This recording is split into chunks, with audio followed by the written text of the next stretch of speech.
Welcome to the moment that changed everything, where we interview notable creative people to gain insights into how they got started and learn more about the moments that shaped them and their careers. Today we sit down with Alen Palander, creative director and photographer of Palander Studios. Alen began life as a lover and student of architecture, but may have become the most reluctant world-class photographer we've ever met. Being on social media is the learning aspect. It's the books that we're reading, right? So I feel like if you're spending more than 4 hours a day just flipping through stuff, you're most likely obtaining a lot of information. I look at every single thing and I'm like, why is this image doing so well? Why is this place such a focus? Why is this politician winning? Why is this politician not winning? What are these, I'm doing a lot more calculation in my mind than just looking at things merely as what they are.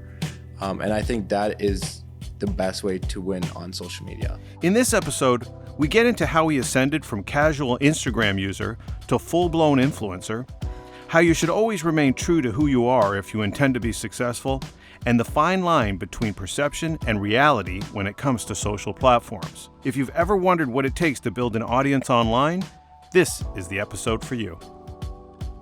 This episode has been brought to you by the National Advertising Challenge, North America's only brief-based challenge that sends winners to Cannes, France.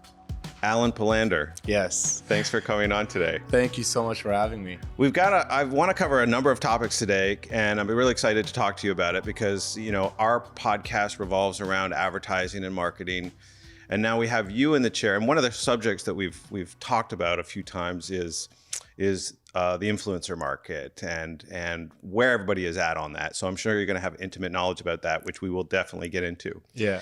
But I want to start a little bit with your background. You're a photographer, but I know that you started life in architecture, I believe. Yeah. So how did that all come to be, and why did you make the switch? It's kind of the path that I took is not your conventional direction, I'd say.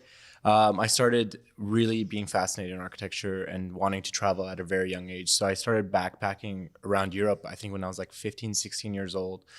And that experience really drastically changed my perception of what I wanted to do. And it was always trying to find a way to go and embark on these trips, learn new things, and appreciate architecture around the world. So step by step, I kept making it into not just a mind state, but an actual lifestyle. And then I became broke because I couldn't afford traveling anymore. It's always my number one question. Is I love it when I hear about people following their dreams. And I was but how did you survive? Yeah. Right. I think that's the episode that most people don't convey properly as well. Right. And I get asked that quite substantially by the people that engage my content. It's just how did you do it? And I'm like, I was really, really broke. And I had a very supportive family that was just if this is what you want to do, we'll help you out. My dad got me my first camera because every time I came back from these amazing trips, I had no information other than just my the stories I was sharing. There was nothing to really convey what I was seeing. And so, I was sketching a lot because of, my passion for art and stuff like that. But having the camera definitely changed a lot in my life because I was now coming home and telling these incredible stories and having, precedent and showing images of what it was actually to be like in Barcelona or to be in Paris. And step by step, I didn't really have photography at all in my timeline. It was never a thought process. It was just kind of one of those things where things just developed and became much more monumental in that sense. And I started sharing stuff on social media, and that was the big one. I can't even remember the year exactly because it's been over a decade now. It wasn't intentional. No, you were just all. Sharing. What did those trips look like for you? Because it sounds like it's a solitary thing. Did you know people in these other places, or was it just a solitary endeavor for you?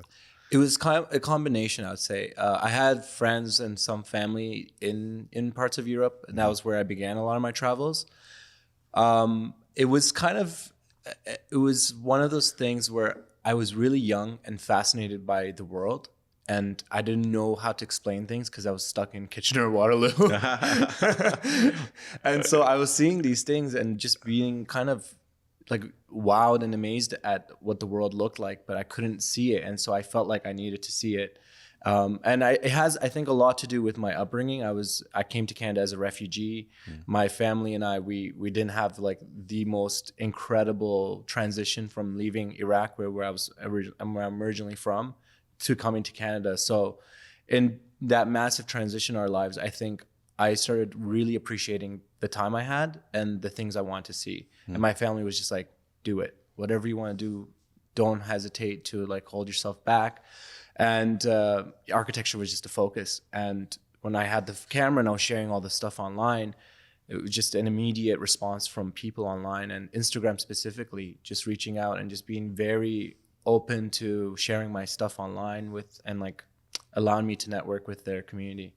Wow. Yeah. And so you start sharing your stuff on Instagram, and then what happens? I mean, I think everyone looks at building an audience as something that is not terribly easy to do. I don't know when you started doing it, but what was the moment that you looked at it and you were like, hey, there's something happening here. I see some traction, even if it wasn't your intent. Yeah, I mean, the thing is with the platform, it changed drastically over the last 10, 15 years, or around, I can't even remember when it actually came out. Yeah. But the whole idea of social media really changed, and it kept evolving, and I didn't know how to properly put myself into it. So I always kept my focus in school, so I didn't really stray away. I went to Waterloo and I studied urban planning. And then after that, I applied for my master's in architecture. But all throughout my university years, I kept sharing stuff online. There was certain moments when I started realizing that the application had so much more power to it.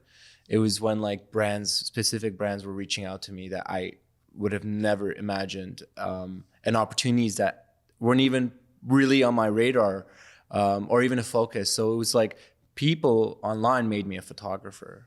I didn't want to be a photographer, and I still don't say I'm a photographer. So I get introduced a lot as a photographer. A bunch of people out there would go super pissed about this. It's like, I don't want to be a successful thing that everybody made me to do that I didn't want to do. It's like, God, I hate this guy already.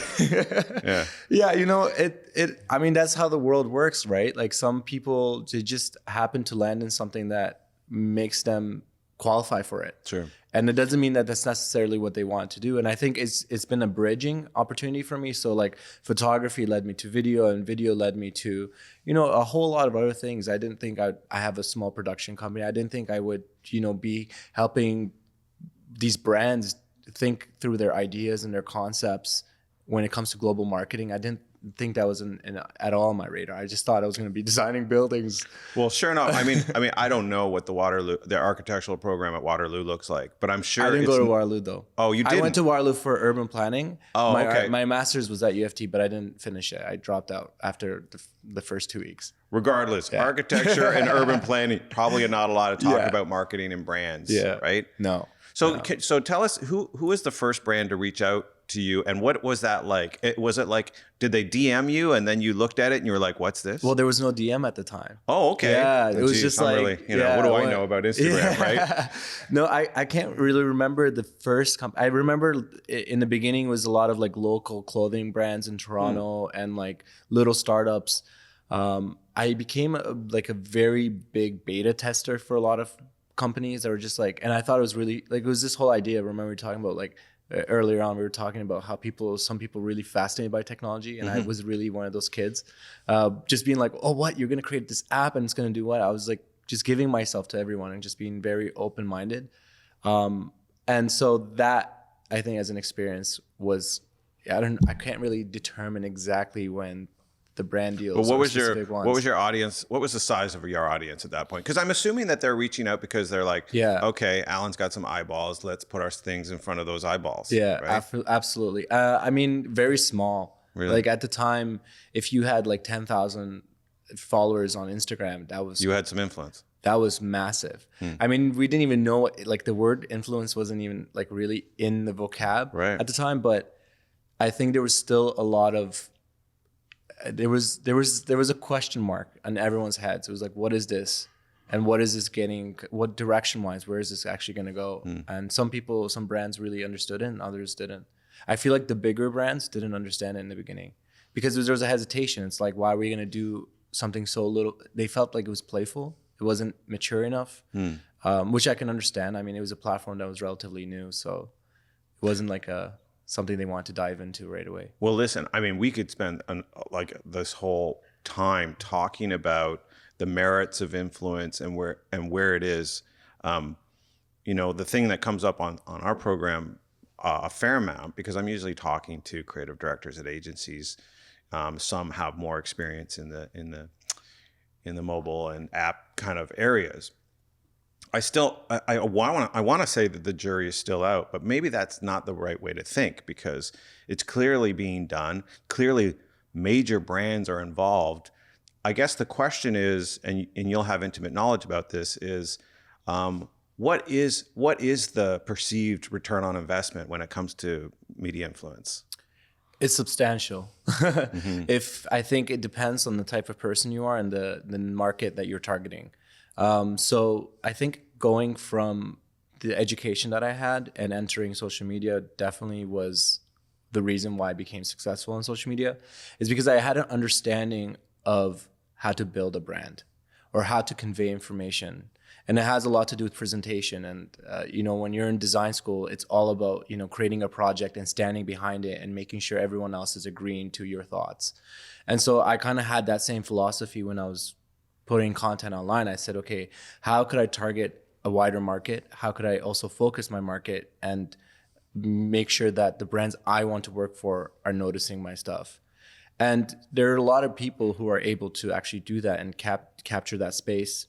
But the problem with social media, again, it seems also like out of world dream to many people. It's like, chasing celebrity or chasing some sort of fame.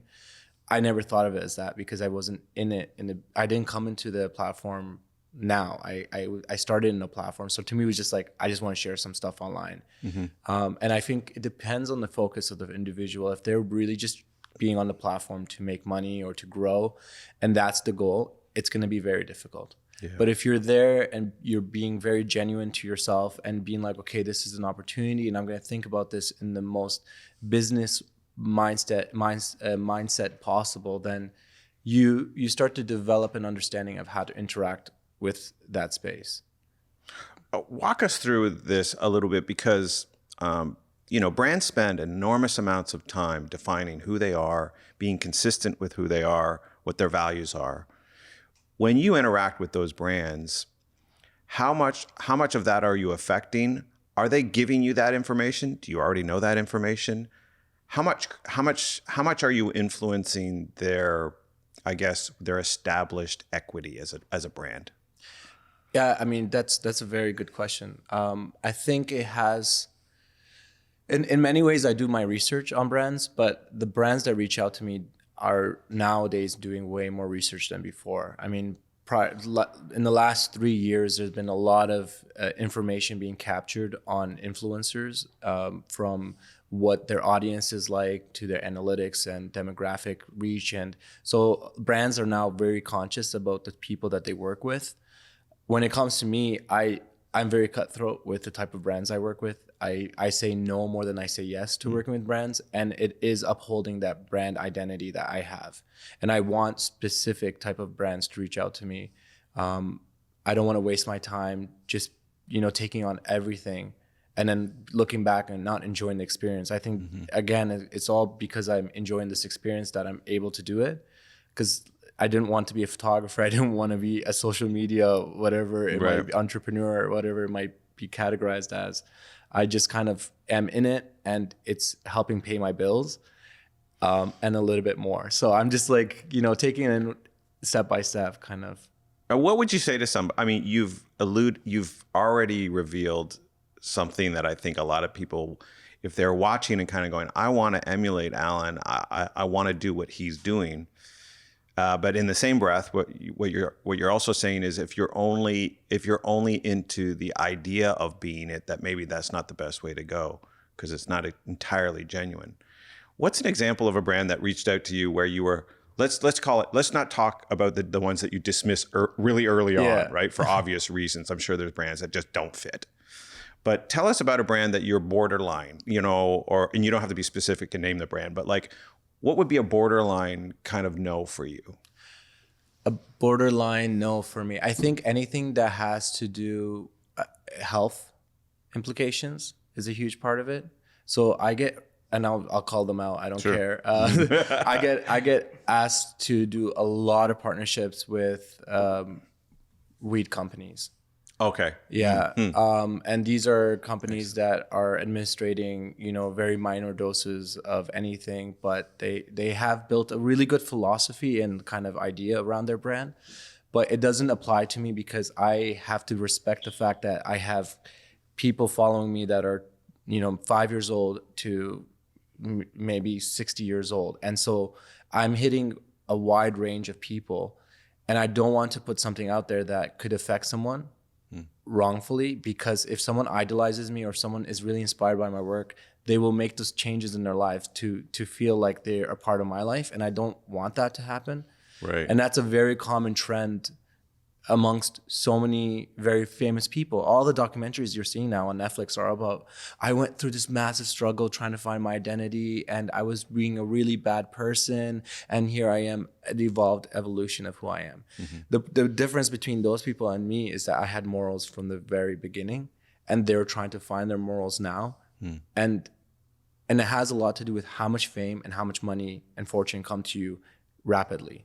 Right. Mine is a lot more, exponential, or like gradual, and theirs is more exponential. It was just like a rapid. So yeah, I think it's just being very conscious about the brands and, what the image that you're kind of conveying online is going to be like. Would you say you're self-taught in terms of marketing, advertising, branding, or is this something that you've delved deeply in your personal time to sharpen that? Or is this something that is just immersing yourself in it and just seeing where it goes? Definitely. I mean, I'd love to be like, yeah, I'm completely self-taught.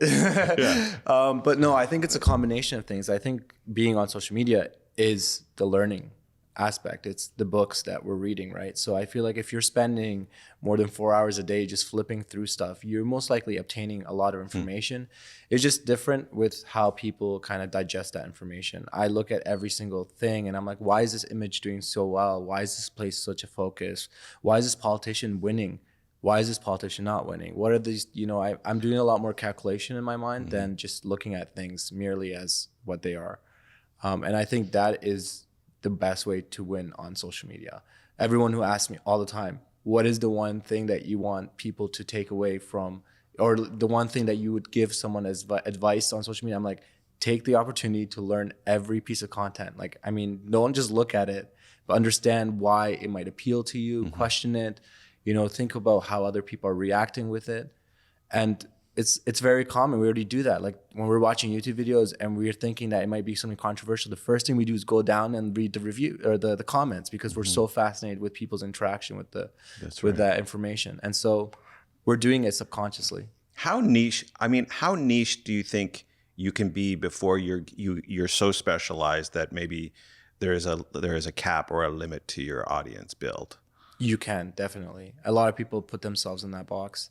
I think it's one of those things that is very avoidable if you have multiple hobbies and interests, or just get to know what you really enjoy. I think also it's like it's a fear factor for a lot of people. Like I didn't think I would be shooting cars or automotive industry stuff because I was kind of fearful of that space. I was like, well, I know that like there's car photographers who are like, there's car porn photography has been out for so many years, and there's people who are fascinated and obsessed with it. And I come into the space because of social media, and I'm able to interact with these mega brands like Mercedes and Formula One and do stuff with them when maybe I don't have the skill sets necessarily. But I think it's just being or just basically saying, I'm not fearful of this and I'm going to try this. And if it doesn't work out, it doesn't work out.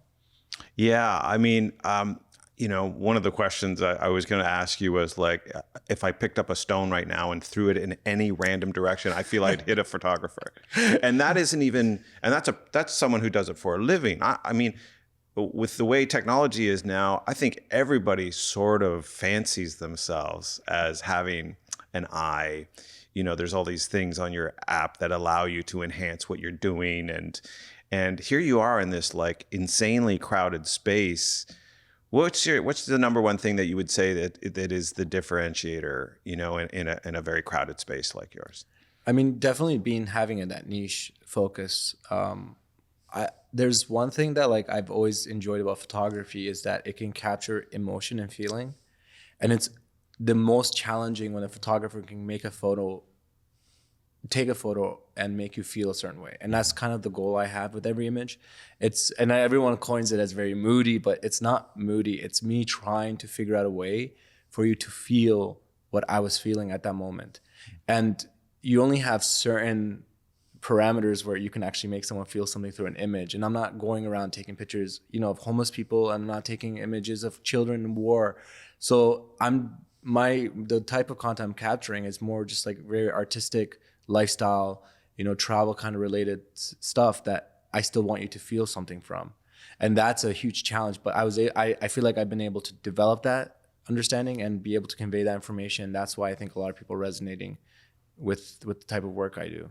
Let's talk a little bit about engagement, which of course is a huge word as it relates to the space that you're massive in. Engagement. Yeah. And it's like, and what does that mean? And, I look at it like, if anybody is really super focused in being successful in this space, that of course it's an important, a huge element, right? Because, when you talk about brands being involved, there's always going to be this return on investment idea, and engagement seems to be at the heart of that thing. It's like, okay, lots of eyeballs, but we want eyeballs plus brains involved in that. How much of that are you manipulating? How much of that are you guiding, let's say? What do you do or is it something that is organic that you just let happen? I mean, it is completely organic and I have no control over it. But there's, I think, ways of working around it, and it's understanding your audience. So I do look at my analytics, which Instagram shares with us for free. I don't know for how much longer, but we get a lot of information on the type of people that are looking at our content, where they're located, their age, their sex. And that to me is all the information I need. If I'm able to determine, hey, Alen, 85 to 90% of your followers are men, that I know what it feels like to be a 24-year-old boy or a 20-year-old boy or a 13-year-old boy. And I know what interests those people would have. Obviously keeping and making sure that I'm still being my true self and I'm not just creating content for other people, but I'm also just understanding those type of, that community that I'm building. And so I think that's a huge part of it, is just really understanding the people that are engaging with your work. How often is that diagnostic done? So often. Like daily? Yeah, I mean, not daily. I wouldn't say daily. It's probably bi-weekly, just because a lot of brands that I work with ask for those metrics. So I'm constantly seeing them. And it's also a good way to indicate whether or not like the direction you're going is getting better or is it getting worse. But again, I feel like I'm at a place in this industry that allows me to care about these things. And I feel like when you're really starting off, these are not things that you should be paying too much attention to. Right. And it has a lot to do with wasting time. Like you don't want to obsess over your social media. You just want to leverage it. And I tell my friends who are incredible photographers who aren't on social media the same way that I am. And yes, I might be getting a lot of these cool opportunities, but that doesn't mean that I wouldn't be able to get those cool opportunities if I didn't have the engagement or the following. The difference is I would probably sit down and I'd really think about the brands I would want to work with. And I'd put together really nice narratives of how I would work with those brands, understand their brand guidelines, understand their brand goals. And it's so obvious what brands are wanting to do and the type of content that they want to capture. And I think it's just about understanding that space aside and separated from social media. And that's how you can win in both, I guess, spectrums of content. You would describe yourself as pretty industrious as it relates to your outreach to them. Like you've mentioned twice or maybe three times in this conversation, you've looked at brands from afar, you've liked what you've seen, you see a connection to them, and then you've gone out and solicited. What's that like? I think you just alluded to it. Yeah. It's like, I call it what it is. It's a pitch. Absolutely. I think the best brand deals or relationships I have with my clients are the ones that I went after myself. And not to say that a lot of people think by doing that, then they almost have to give themselves for free to those brands, because it's like, hey, Nike, I really want to work with you. I'm like a super fan. No, it's not that at all. It's just like, any company reaching out to another company and saying, hey, we have these amazing services, which I think you would definitely, take a lot away from. And so that's been my focus, is like, what brands can I grow with? What brands have the opportunity for me to expand my horizons as a photographer, as any form of art that I'm pursuing. And that involves a very strategic process. It is the analysis. It is the comprehension of what they're trying to do and where their goals are, and then building very well put together pitches that sell me in ways that they didn't think were even possible. So that's like one of the best compliments I usually get is your decks are incredible, right, or your pitch is so on point to what we want to do. And I'm like, it's so obvious what you want to do. I see it every single day. I know exactly what brands want to reach. If you're an airline, what do you want to do? You want customers to feel super comfortable. You want customers to feel a sense of loyalty to you, and you want them to feel like you can take them anywhere around the world. And that's every airline's philosophy. I'm not saying it obviously shifts here and there, but ultimately brands, their goals are very, very straightforward. Let's talk about being an entrepreneur and entrepreneurship. I've asked this question before of other guests too. Are entrepreneurs born, or are they created? Sometimes, I mean, when I think of the natural born entrepreneur, it's almost like it doesn't matter what they're doing, because they have that spirit and that discipline. They would do it if it wasn't here, it would be something else, right? Yeah. That some people, and I'd be the first one to admit that I don't have a really strong entrepreneurial spirit. Yeah, you are here. That's right. And I always say, it's because that guy in the corner, Josh, he pushes me forward all the time. It's like, I'm like you, very reluctant. Yeah. Right? You're a reluctant photographer. I'm a reluctant podcast person. Yeah. But well, you're doing a great job. Oh, thanks. Thanks a lot. I appreciate it. But what do you think about that? Like, is that something that you always had a natural kind of inclination for? Is that something you've had to develop and work hard to develop? Where do you put entrepreneurship in terms of who you are? It's very hard to define. I think a lot of people would like to believe that they were born entrepreneurs, mm-hmm. and the most successful ones really hold that highly to themselves. Yeah. A good example is Gary Vander. I can't even remember his last name. Vaynerchuk. Isn't it just Gary V, isn't it? That's Gary V, that's it. It. Yeah, I mean, I feel like he definitely thinks that he was born an entrepreneur. And that's amazing to know that all your life. I think for me, when I thought about, I'm going to go back to architecture because that was the one thing I've ever in my life wanted to do eagerly. I think when I wanted to, actually, no, that's a lie. I wanted to be a professional soccer player at one point. But I feel like that's every single person in the world's dream, or majority. Sure. But I think it was just, I never envisioned myself working for anyone. I even through learning what architecture was, going to school and aiming towards, working for a firm or anything like that. There was always this weird vision I had that it was just my studio and I was working on my projects. I never, ever saw myself working for someone else. And when I did work for someone else, I never let them work me, if that makes sense. Every single job I've ever been, I've ever had in my life, I feel like somehow I manipulated the system to make myself the person who is in charge or think that I'm in charge. Right. And maybe that is, something that you're born with. Or maybe it's just, I think it has a lot to do with also your, I think it's your ability to just stand for yourself and mm-hmm. be courageous and, firm with your beliefs and your ideas. And I think that's something I try to work on all the time. I think for a lot of people, it's fear that stops them from doing it. Not that they're not necessarily capable of maybe doing it, but it is a kind of an unknown, right? Even when you go out and you travel because you had a curiosity, there's probably tons of people who have the same type of curiosity. They love it. They like to immerse themselves in a culture. They like to take images of it. But at the end of the day, there's I always talk about the mortgage, right? It's some people go fixed and some people go variable, right? Yeah. And variable, You know, you don't know. Everything could come up. But what if you can't make it? And then the fixed people are like, lock me in at this thing and I can sleep at night. Yeah. Entrepreneurs, I think, are the same sort of, they have that, they're less averse to fear and failure. And how many times do you have to be told that failure is nothing more than learning? And then, so there is none. It's you either learn something, you apply it, and then you go again. But we all, I think as human beings, we all look at it like, oh gosh, I don't know. Yeah. What if I get blown up? Yeah. Entrepreneurs, real entrepreneurs don't care.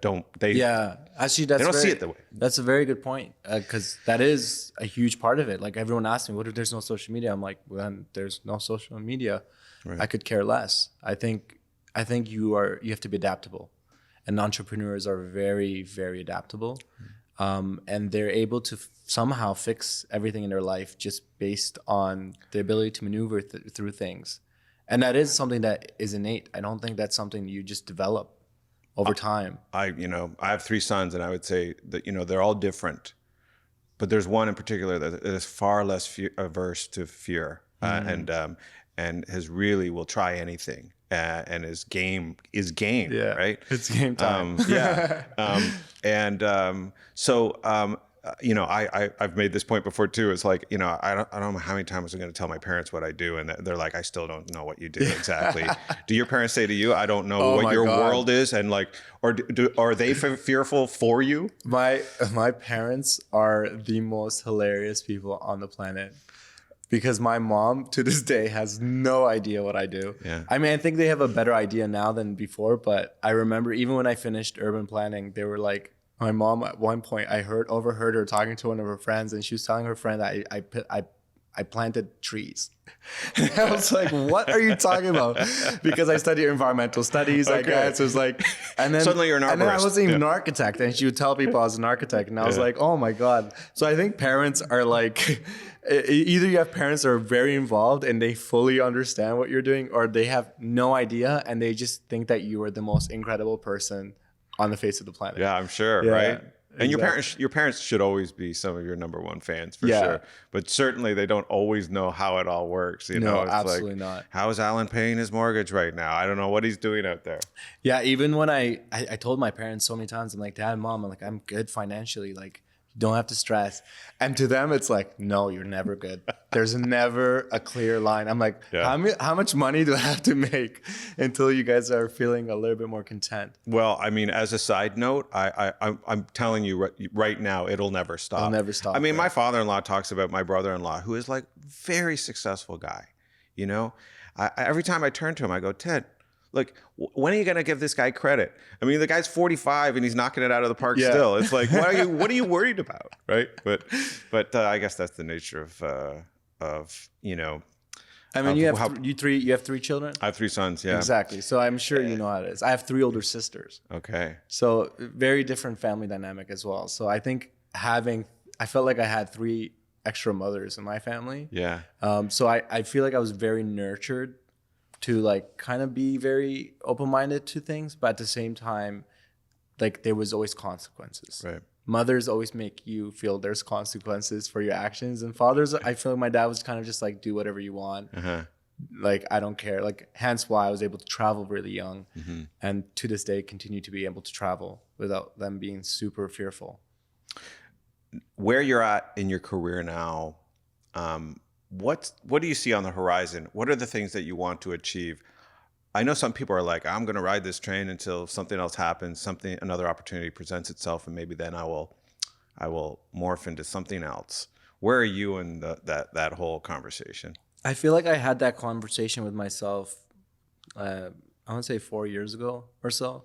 I sat down and I tried to do these. We were always taught in design school, create bubble diagrams, create thought diagrams, really understand what you're doing.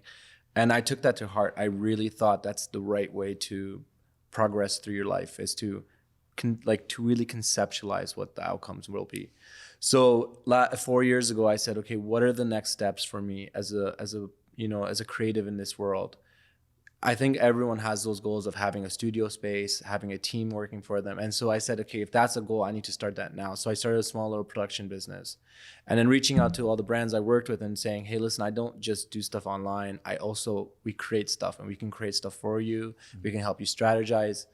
And then that was 4 years ago. So now I'm kind of in the next stage, and it's now like becoming the adult, or you're leveraging a mortgage or maybe two mortgages, and you're trying to think about how the world is shifting and where you can actually control things and where you can't. I think now in my age, I actually start to realize that there's a lot in the world I have no control over. While all throughout my, I mean, I'm still 29, I'll be 30 this year, but like all throughout my 20s, I didn't have that in my mind. I just thought, okay, I can control everything around me if I make the decisions. Right.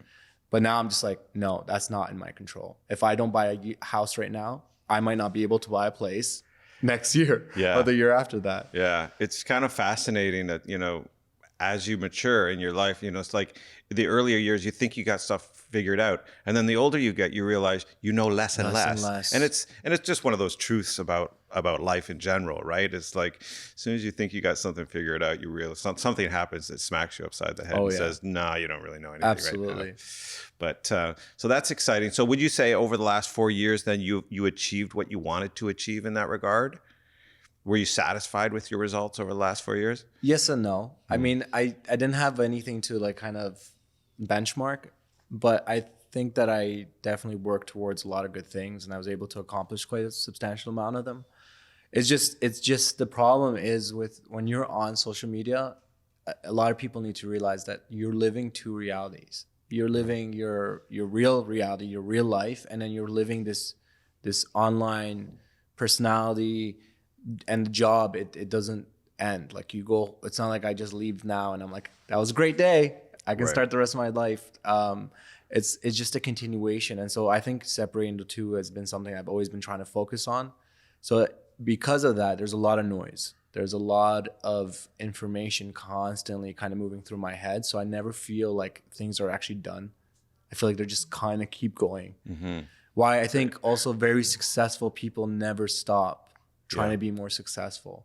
I now understand that more than ever in my entire life. I had no idea. I was like, why does someone who have $10 billion want $20 billion? Like, what more can a person want? And I think it's not that we're looking at the rest of the world and saying we don't care about like what's happening. I'm not saying I'm a billionaire by any means right now, but I think it's just like you're constantly challenging yourself to grow because you have such high expectations of who you want to be. And those expectations just continue growing and growing and growing.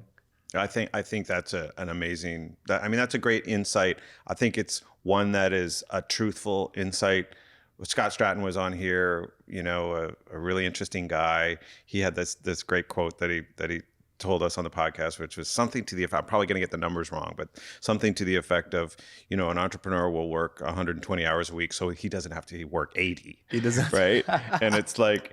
It's either in your nature or it's not. But I think this 24/7 thing as it relates to this media is a very real thing. I mean, I have very limited exposure to people like you who do it all the time, but it seems like a 24/7 kind of thing. It seems like it's not the traditional type of thing where even you could be very successful and industrious, but still have it confined to 8 to 10 hours in a day and shut it off. This seems like such a 24/7 kind of thing. And it has to be, I mean, there's fatigue in any job, but I think this always being on thing is a very real thing and a very specialized thing for this media. I think it's the same idea that, and I say this to some of my friends, that when you're on a vacation for a full month and your internet's on and its bandwidth is constantly being sucked, and it's the same thought. It's like even when you're not really working, your brain is constantly processing all that information, and that is social media. And I think that's why some people are able to grasp it and others are not. I think you have to have a brain that is very capable of constantly being stimulated by things and be able to organize them. And I think also has a lot to do with the type of personality you are. I think social media, and I might be completely wrong, and so many people might disagree, but I feel like it's more useful for people who are extremely introverted. Really? Yes, because they have a very strong mind. Extroverted people seem to have this ability to get distracted by things, and I'm a very extroverted person, but on being on social media, I've had to work so much harder over the years to like really take time to myself and meditate and to like pull back and organize much more than what a typical person on social media would have to do. And it's just because I lose interest in it very quickly, and then I have to regain that interest. And the way I work through that is by really like strengthening my brain and just making sure that it's able to like take all that information. It's a lot of information. Could you imagine waking up every morning and just looking at your phone and be like, okay, what am I doing today? And then having to edit content and share it live. And then the content only lasts for a certain amount of time. It has impressions that may not even be what you've hoped for. You might put several hours into something and you share it and the response is nothing. And I think that is super challenging for a lot of people. And I think I see it as art, and I think your art should be appreciated on various levels. It shouldn't just be on one platform like that. Oh, how do you reconcile those feelings though? I mean, if you're I a cry human, a lot at night. I was gonna say, it's like, I have this person in my life that holds me at night, just that tells me, like cry. hush, everything will be fine.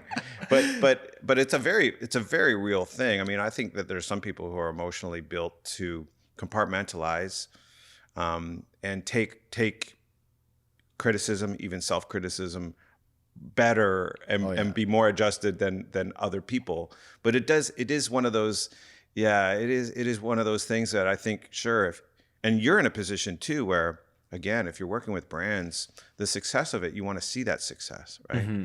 So if it didn't turn out quite like you wanted it to, or you're not giving the level of engagement that you really were looking for, how do you're saying you meditate? How often are you meditating? I mean, it's not like I don't think it has to be like the physical aspect of meditating, but just like being in the moment and being like, okay, work through this through your mind and let's get over this. Mm-hmm. And it's like relationships. I feel like every single time one of your content pieces doesn't do well, it's like breaking up, right, with your girlfriend and be like, I'm so sorry, I miss you. Like, what I mean? It's just, it is very heavy.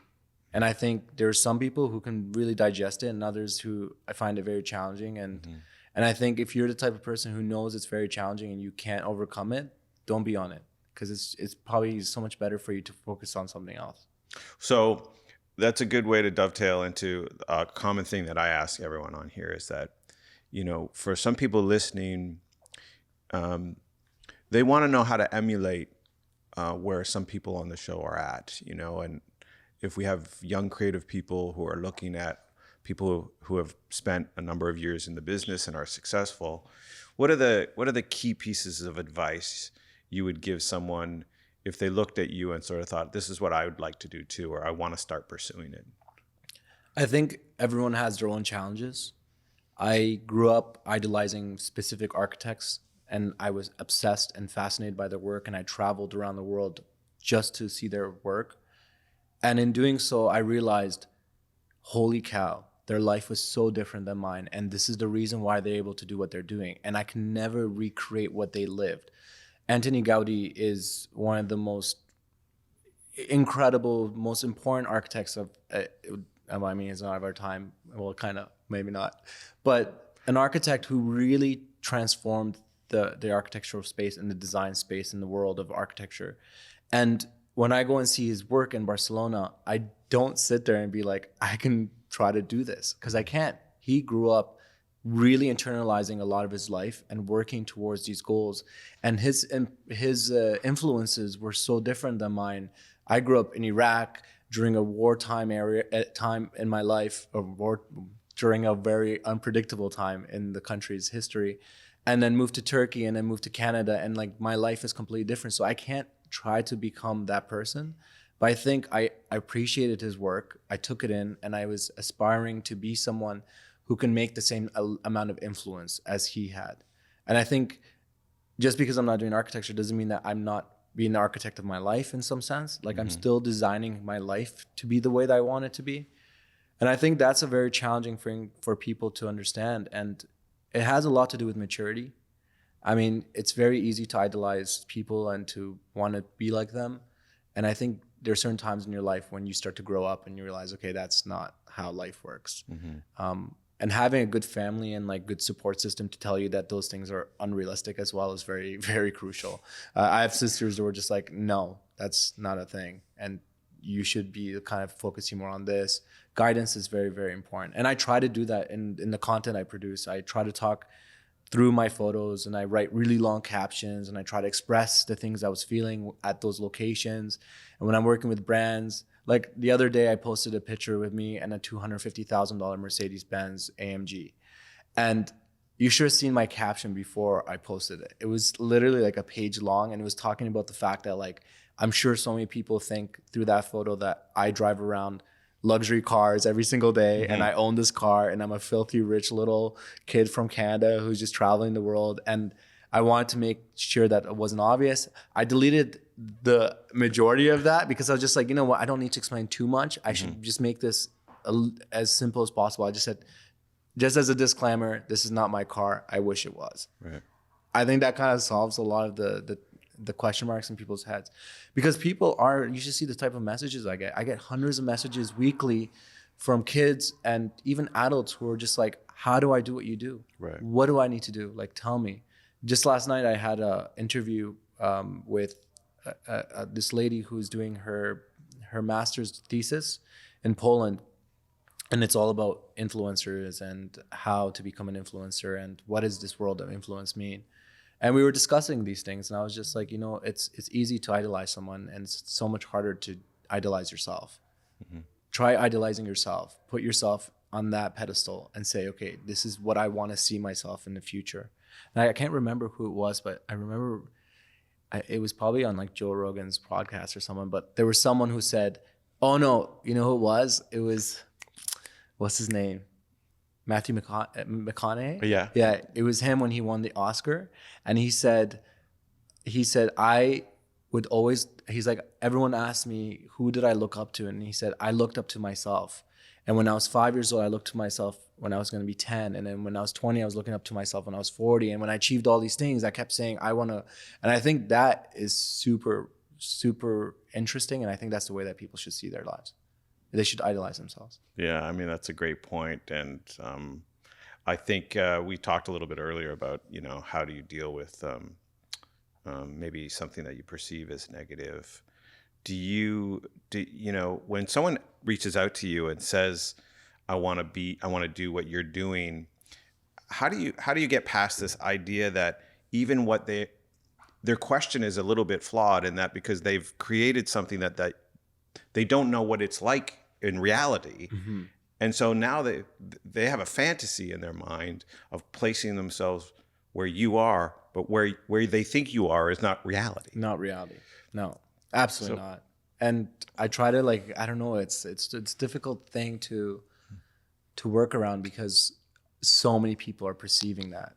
90% of the messages I get from people who are even asking something remotely around that are very direct, like, what do I do to become like you? Or what do I do to become a photographer like you? Or what do I have to do to, and I mean, those are answers I can't really answer. Those are just so difficult. And also, I think when you're in a situation where you have become very successful, it's easy to also talk to people and tell them how to be successful.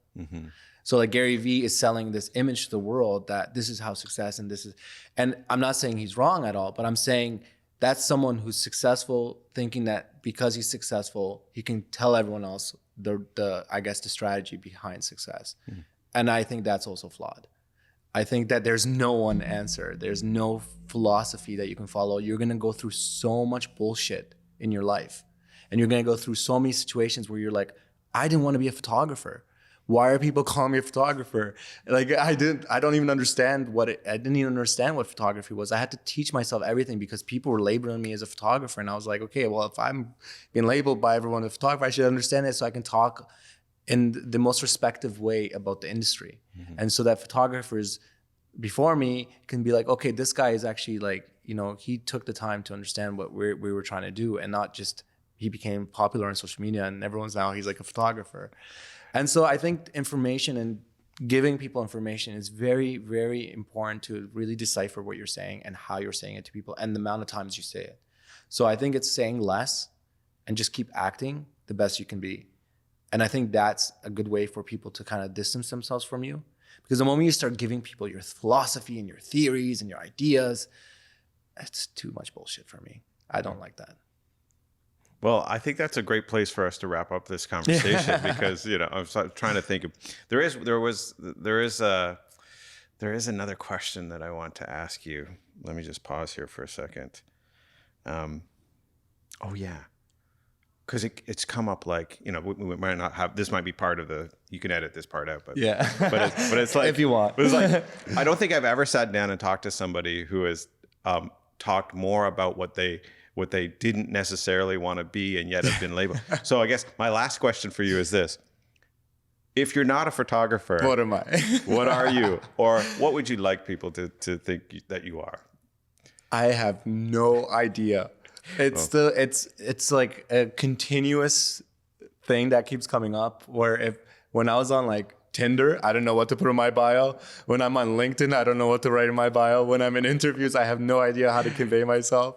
And so I can't obviously be just this ambiguous person who has no label. I get that.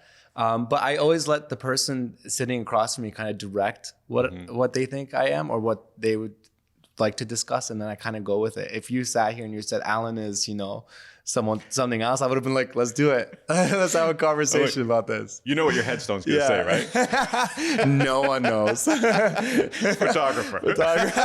Oh my God. Yeah. Shoot me now. Listen, thanks for taking the time to come by and talk to us. I think we got some really great insights from you and your world and what you've created. So just really thankful that you were on. I really appreciate you having me here. Thank you so much. Thanks. It's been a great time. This episode has been brought to you by the National Advertising Challenge, North America's only brief-based challenge that sends winners to Cannes, France.